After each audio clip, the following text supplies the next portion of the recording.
Agency in Motion continuing education series. This is a series that's designed for agents, producers, advisors, and agency builders in the financial industry. And today's episode is really all about elevating your financial business to new heights with emotional intelligence. So, what is the role of emotional intelligence in sales, and how do we develop EQ for better customer connections? Remember, it's two things. It's what you know and how you connect with people. It's going to make your business, what you want it to be and what you expect it to be. A few things before we get into the actual EQ and emotional intelligence things today. On the front side, you have to make sure that if you're operating in the virtual environment, like so many of us are, versus the traditional physical environment, it's different as far as the good first impression. So on the left-hand side, you have all the traditional things that you need to make sure that when you're meeting people that are in place. On the virtual side, it's a little bit different. It's going to be what you say, how you say it, understanding your business assets, command of simple technology, and the organization of your presentation. So understand that a good first impression in the virtual world is different from the traditional physical world, but you have to make that good first impression. Also, there's no such thing as a perfect leader, but we can do a really good job with commitment and consistency. Why would somebody follow you, me, our company, our philosophies, our strategies? Well, they trust us, right? It's the strength of the character. It's the competence that we have. And once again, what we're talking about today, the ability to connect with that new client or new partner. And then you cannot want, once again, more for people they want for themselves. The part of being emotional intelligence is understanding when you have to stop, when you have to disqualify, and when you have to move on. So let's get into it. Emotional intelligence in sales. This is about boosting close rates with EQ sales. And this is on both sides of the fence for your business, dealing with clients, dealing with partners, and in the open marketplace, understanding how to position yourself.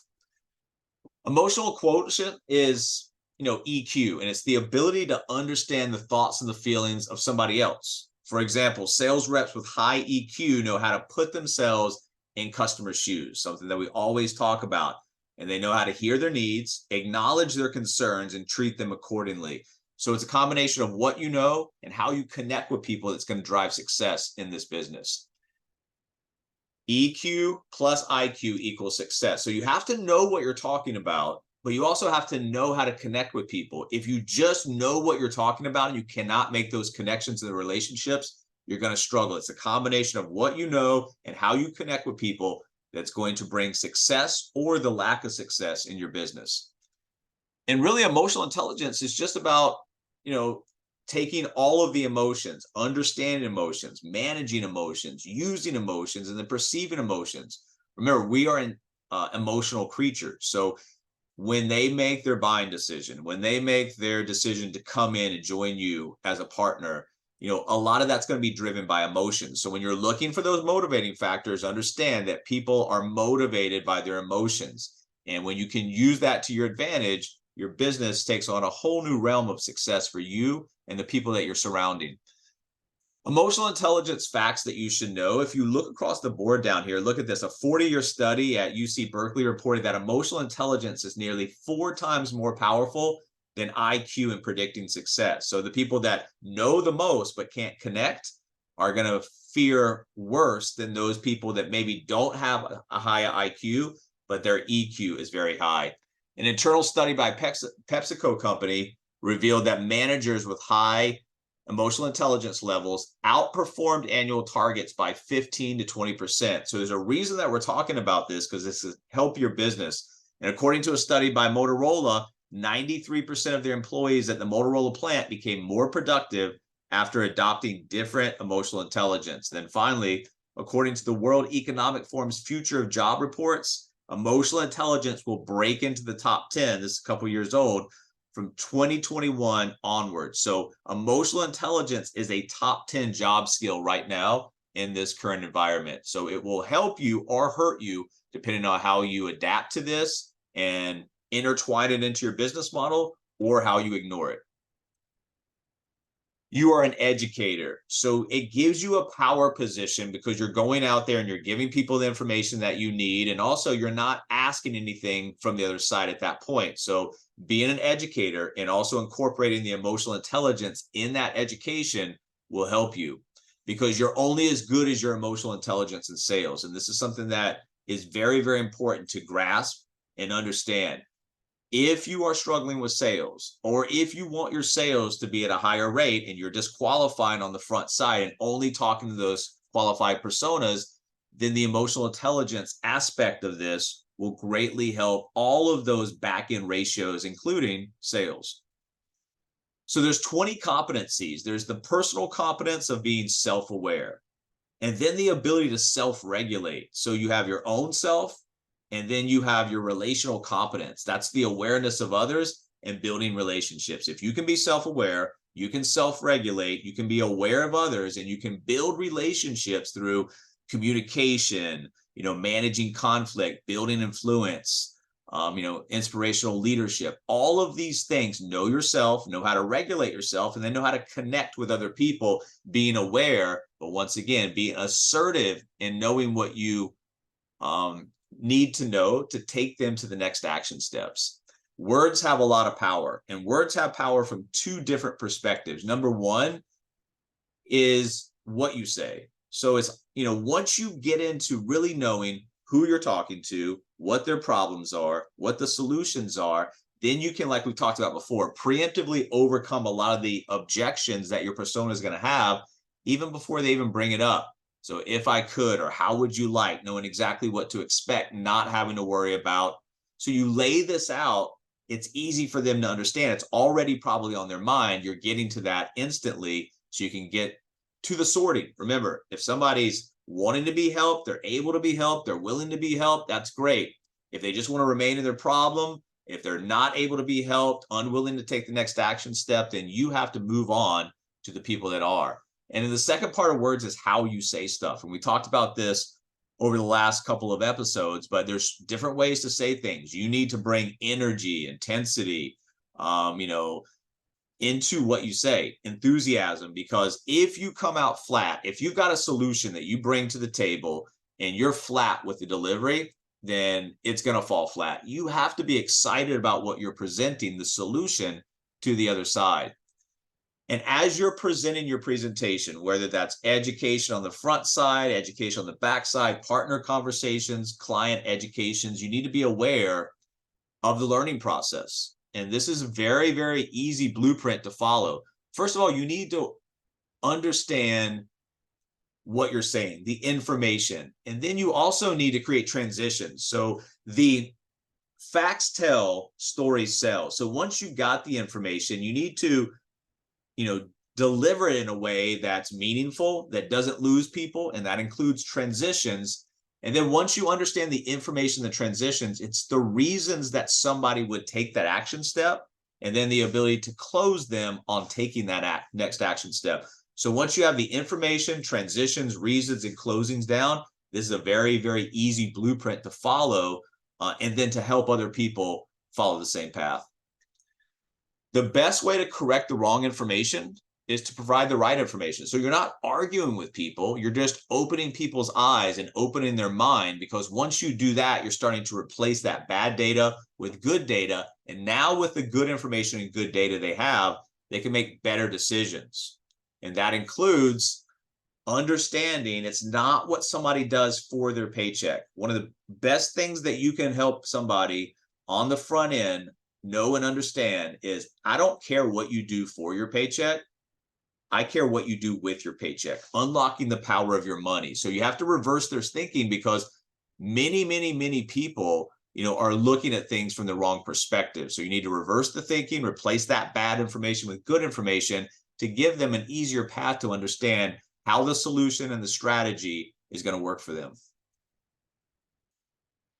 You want to have a light bulb moment. You want to inspire people to take action. You don't want to push and cram something down somebody's throat. You want to have them, like I said, take on that light bulb moment where things start to click and they're understanding, oh, yeah, this is starting to make sense. I understand why he or she is telling me this.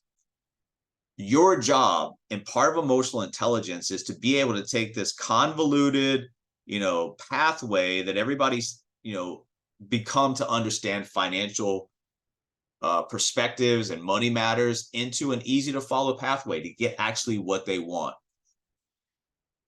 And like we just said, it's all about helping them, lead them to a buying decision. We're not selling products and services. We're solving problems. We're creating strategies, and we're giving them that moment where now they understand, now they're empowered. Now you're not selling them something, they're buying something that they're extremely excited about that's tied into a solution to their problems.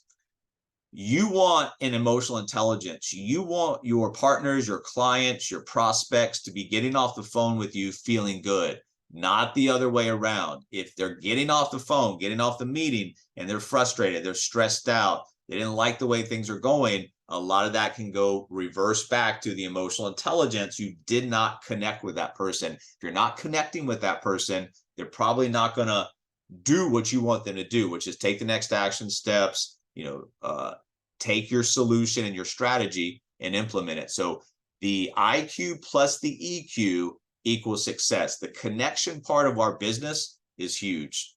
And then you get what you negotiate. So as you're negotiating with people, speak their language, not yours. So we have a bunch of financial language, financial jargon, whether it's on the investment side, the insurance side. More of that you speak, the less you're going to connect with the people. Break that language down, talk in an elementary like format, and then connect with people. You can't connect with people if they don't understand what you're talking about. And then emotions influence on decision making. There is the brain versus the heart, kind of, and that's the boxing match always in everything that we do in life. So as an advisor, as an agent, as an agency builder, human emotions compartmentalized are very, very important because there's fear, there's anger, there's sadness, there's joy, there's disgust, trust, anticipation, and surprise. What we think really influences the buyer's journey. So once again, this is about connecting with people. This is about being aware of them. This is about helping them understand. It's about being empathetic, but also being assertive once you know you've got the strategy or the solution that's going to help them. Because we're feelings first creatures, those agents that can find emotional opportunities in their prospects and client interaction stand to get the best results. That makes sense, right?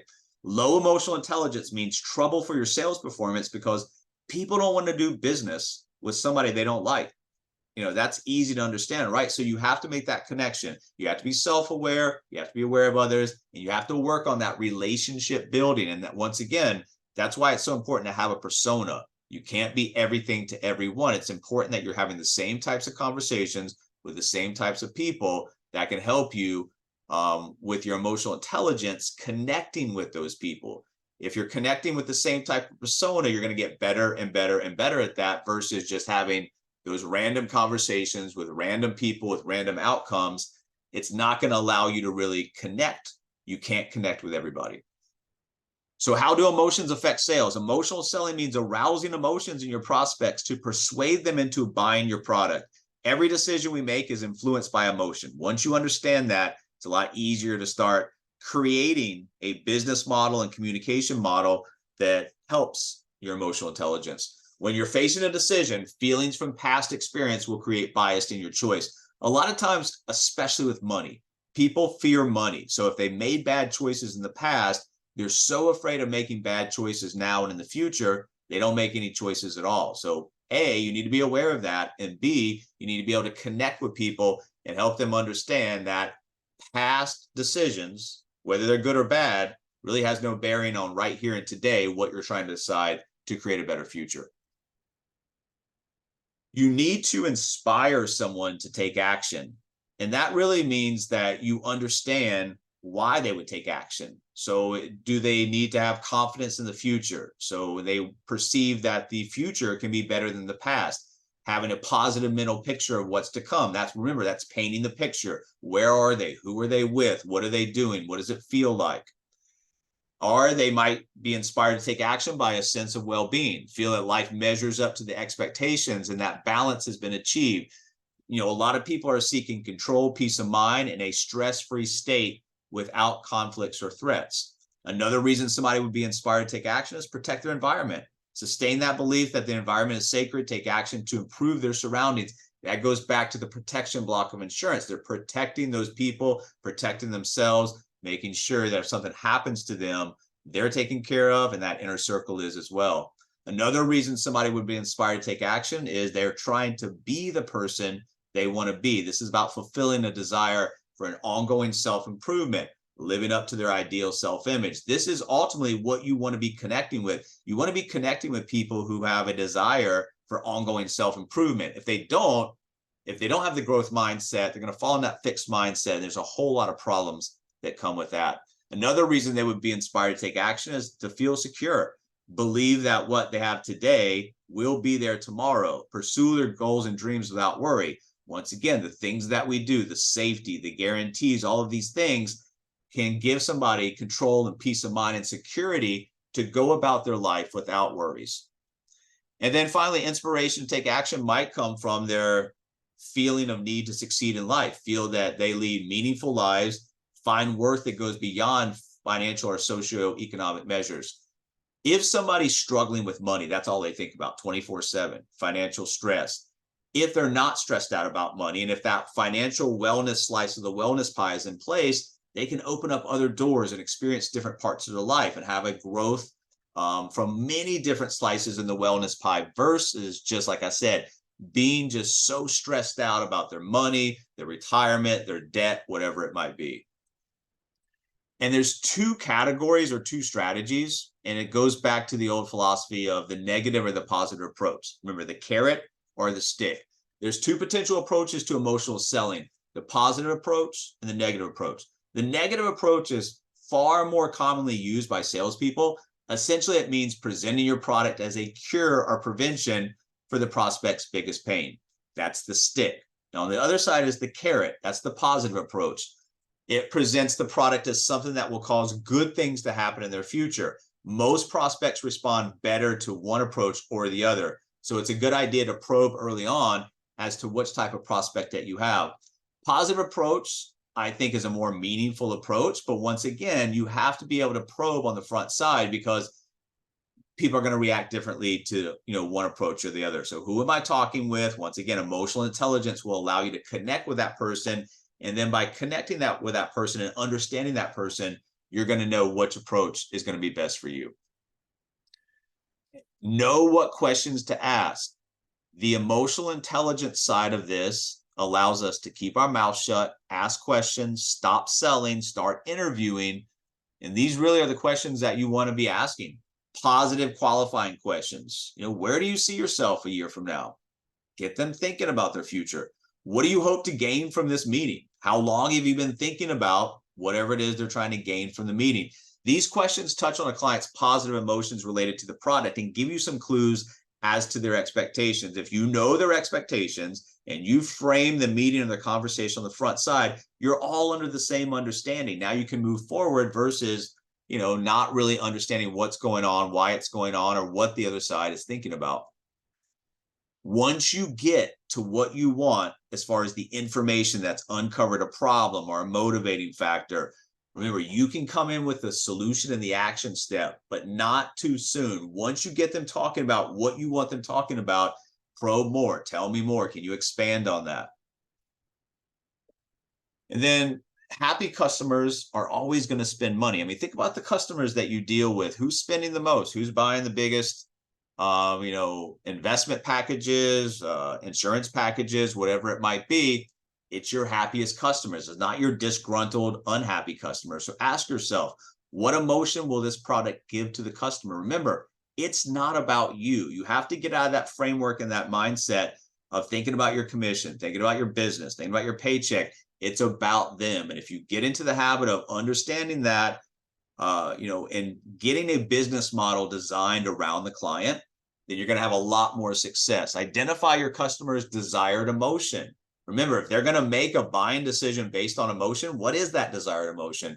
Paint a picture, tell a story, close the sale. So everything that we do is in a step-by-step format. It's like a blueprint. And once you understand that and it all falls into place, you get better at each part of that blueprint. And then once you're basically master that, you pay it forward. You just help other people set up their businesses, and you get paid in an agency build out. You get paid very nicely. It's a lucrative build out, but it's not going to be one if you just throw people against the wall. So help yourself and then help others. It's very, very simple what we do. We don't want to make it complicated for people. You are here at A. You want to be over here at B. What's the best way to get you there? And what's the best way to get you there where you're in the most control, where we've, axed out as many variables as possible? You're here now. You want to be here in the future. What's the quickest, shortest, most efficient route to get you there? That's our job. Figure out where they are now, figure out where they're going to be, how are they going to get there, what are they willing to do, and then how do you fit into that picture? What are you really selling? Well, you are selling products and services, financial peace of mind, retirement, all of those things, but you're really selling, affluence or status, or reassurance, or the time and convenience, pleasure, personal empowerment. So you're really selling whatever it is that the person on the other end is concentrating on. So whatever it is they want, and that goes back to exactly what we're talking about today. Being emotional intelligence in sales is identifying the other side, what they want, putting yourself in their shoes. And once you're able to do that, you're just painting the picture of what they want, how to get there, what they need to do, and how you fit in that picture. Buying motivations. There's 6 emotions that are going to make your customers buy. Number 1 is greed. If I make a decision now, I'm going to be rewarded. The opposite of that is number 2, fear. If I don't make a decision now, I'm toast. Altruism. If I make a decision now, I will help others. Envy. If I don't make a decision now, my competition will win. Pride.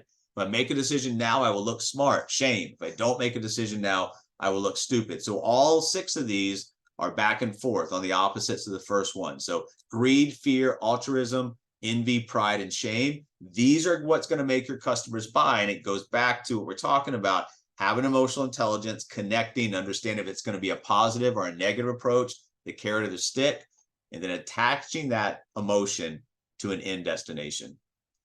Your job is to show people the way and to make action plans. Those are the maps. If you show them the way and create the maps, then it's their job. You basically solve the puzzle for them. It's up to them to take action. And then if not enough people are taking action, when you've got the solution, you got the strategy, you got the action plan and the maps, it goes back to your inability to connect with them. If you've done your job on the information, the IQ plus the EQ, the emotional intelligence, your sales should skyrocket, and your agency build out should be, in a better format for retention, production, and overall happiness in the organization.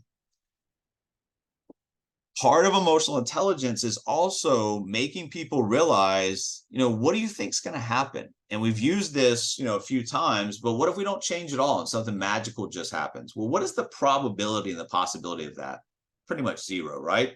Some people create their own storms, then get upset when it rains. Your job is to bring solutions and strategies to the table, create the action plans, the maps, and then get people following those maps. If somebody just wants to dwell in their problem, there's nothing that you can do for them. There's no solution or strategy that's going to make them satisfied, because once again, they just want to live in the problem versus living in the solution. As you go forward, you have to be in a constant state of learning and earning. The more you learn, the more you earn. So today's episode, emotional intelligence, combined with what you already know, the combination of getting better, knowing more, and understanding more is going to be a kind of like a 2-step process to get your agents and your agency, your income, and your business to where you want it to be. Agency in Motion: building, operating, and managing agencies in the 21st century.